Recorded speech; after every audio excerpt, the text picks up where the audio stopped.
হরে কৃষ্ণ। তো আজ আমরা আলোচনা করব মাতাজিরা কি শালগ্রাম শিলার অর্চনা করতে পারেন এই বিষয়বস্তুটার উপর।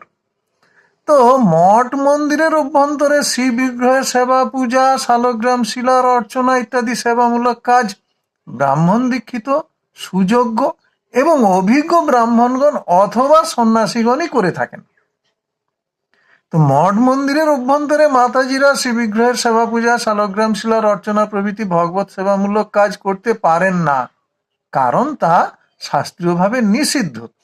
কিন্তু মঠ মন্দিরের অভ্যন্তরে মাতাজিদের ভগবত সেবামূলক কাজ, শালগ্রাম শিলার অর্চনা ইত্যাদি নিষিদ্ধ হলেও সদ্গুরুর নিকট থেকে যথাবিধি ব্রাহ্মণ দীক্ষিত মাতাজিরা নিজ গৃহের সেবা মন্দিরের গৃহ মন্দিরে যেখানে সেবা তারা করেন সেখানে অবশ্যই শ্রী বিগ্রহের সেবা পূজা এবং শালগ্রাম শিলার অর্চনা করতে পারবেন, তাতে এখানে কোনো বাধা নিষেধ নেই।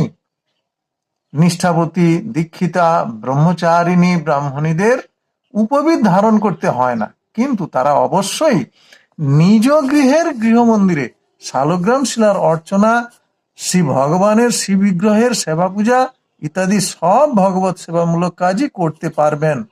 তারা এই ব্যাপারে কোনো বাধা পাবেন না, কোনো বাধা নিষেধ তাদের নেই।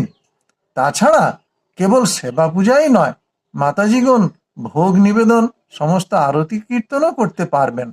পক্ষ অন্নাদি, শাকসবজি ইত্যাদি উৎকৃষ্ট ভোজ্যদ্রব্য রন্ধন করে তা দিয়ে ভোগ নিবেদনও করবেন, তাতে কোনো বাধা নিষেধ নেই, আপত্তি নেই। তাহলে দেখা যাচ্ছে যে নিজ গৃহের গৃহ মন্দিরে মাতাজিরা শালগ্রাম শিলার রচনা করতে পারবেন। হরি বল, হরে কৃষ্ণ।